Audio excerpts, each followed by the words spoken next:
অনেক সময় আমাদের মনটা কেমন অস্থির হয়ে ওঠে, কোথাও শান্তি খুঁজে পাই না।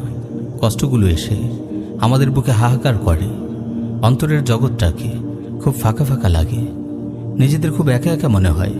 এই ধরনের অনুভূতি আমাদের প্রায়ই হয়, তাই না ভাই? এমন অনুভূতি হলে আমরা সাধারণত কি করি?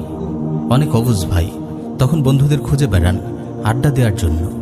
কেউ বা মোবাইলে গেমস খেলেন, কেউ গান শুনে বা মুভি দেখে সাময়িক প্রশান্তি লাভ করার চেষ্টা করেন। কিন্তু এসব করি কি আদৌ মনের কষ্ট হতাশা দূর হয়? না, হয় না, বরং আরও বেড়ে যায়।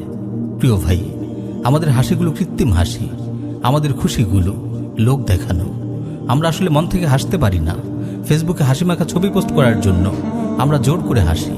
ঘুরতে গিয়ে কিংবা খেতে গিয়ে প্রচুর ছবি তুলে ফেসবুকে আপলোড করে আমরা মানুষকে বোঝাতে চাই, দেখো আমরা কতটা সুখী। কিন্তু বাস্তবতা কি আসলে তাই?